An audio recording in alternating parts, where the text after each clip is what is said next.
while his father makes the headlines day in and day out in the NBA. Bronny James's stock is also catching fire as he looks to finalize his move to a college. However, the recruitment process is quite detailed, and that's why Bronny is responsible for a lot of headaches among coaches looking to recruit him. That's understandable though. When you're one of the most coveted youngsters on the planet, you're bound to fetch a lot of interest from many different places.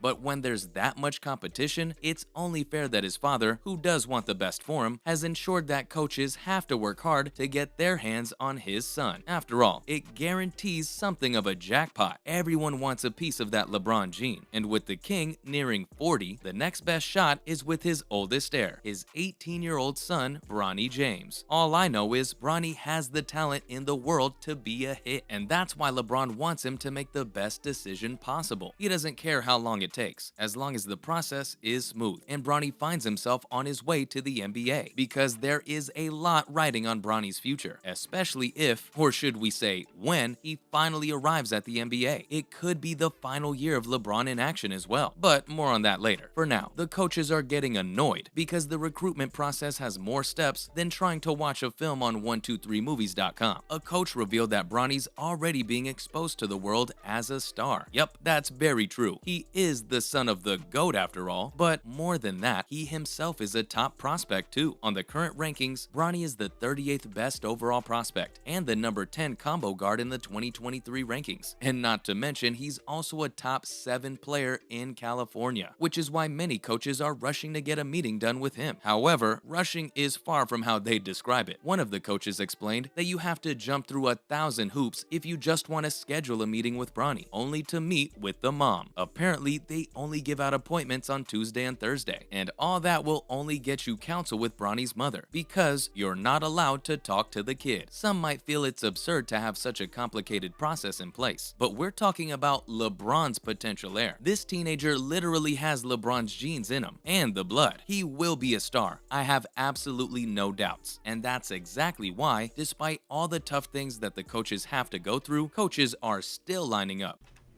Do what? He got it. 38,000 straight. 2-3. It's gonna be 2 and 3. Me? Oh, y'all gonna be 2 and 3.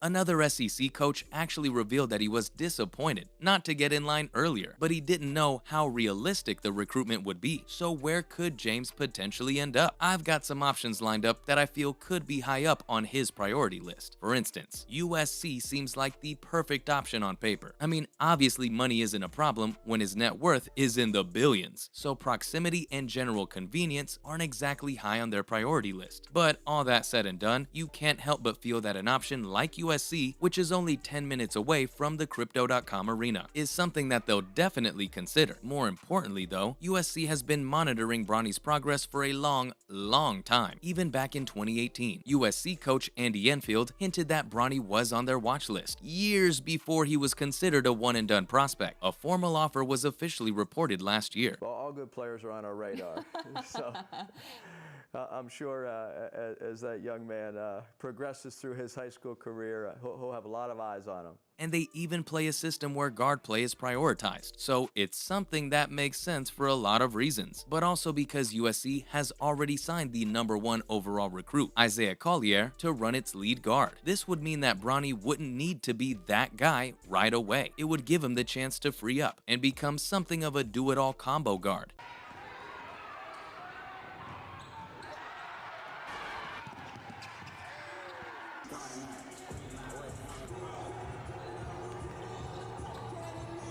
Off the court though, I'm not sure. Oregon could be a world-class option in terms of an off-the-court fit. I mean, come on, LeBron's a Nike athlete, Bronny too, after signing that NIL deal. Obviously there's a relationship here with Phil Knight, an Oregon alum and booster, and I don't need to tell you how important connections are in college basketball.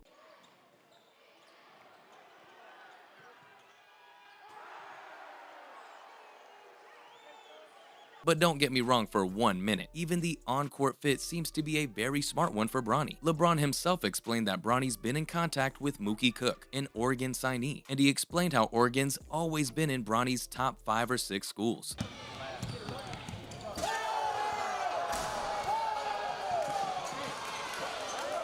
it seems that Oregon pops up many times in conversations in the James household. And with a team that has a top 10 offense in efficiency and a top 10 defense 3 times in the last decade, this means that there's enough raw material for LeBron and Bronny to consider Oregon a serious option. But you know, I'd be damned if I don't mention Ohio State as an option, right? It just has to be on the list. And for some selfish reasons. I would also love to see some rumors exploding of a possible LeBron return to Cleveland, which is why I need this to happen. Even better if the Cavaliers can hint at a potential move for Bronny, because what's better than a third homecoming, only to play alongside his son, and another player who grew up watching him in Donovan Mitchell, as LeBron looks to end his career on a genuine high. But back to Bronny and Ohio State. This just goes to show that if Ohio is only coming in at third, Bronny's got some fantastic options. The best part about Bronny moving to Ohio would be Chris Holtmann, arguably the best coach among these 3 schools, and he's been a crucial cog in masterminding 3 top 15 offenses since he arrived in 2017. Then he lost himself in competing, and it was good to see for him. You said after Thursday night that there were performances during this stretch that you felt like were better, Rutgers game and whatnot. Also, Ohio being LeBron's favorite school is something that might tip the scales in their favor, so let's see what Bronny chooses. But schools aren't his only option. Yeah, Australia's National Basketball League has also offered Bronny a chance to skip college. While this would probably be a long shot, sources close to the family suggest that NBL has been in the mix of options. The NBL, under their owner, Larry Kestelman, is moving mountains to try and convince one of the biggest stars to choose the Down Under as an option, and it wouldn't exactly be a terrible decision. After all, I can't help but feel that this recent influx of Australian talent in the NBA is something worth discussing. But at the same time, it's worth pointing out that other professional options for next season are also on the table for Bronny. For instance, the G League Ignite and Overtime Elite could be the way to go for Bronny too. So, on to the real question. When will Bronny announce his decision? The general belief is that Bronny will finalize his options this month, and following the conclusion of Sierra Canyon season, which could either be in late February or early March, Bronny will announce his decision. Despite a lot of options and rumors, LeBron recently explained that all the options are open, and they haven't finalized anything yet. In fact, LeBron also showed off a little bit. If he won't, then who will? As he mentioned that all he has to do is pick up the phone, because if Bronny wants to go somewhere, he's good enough. I'm not gonna disagree with the king, and I'll wrap it up here too. Thanks for watching, and I'll see you next time.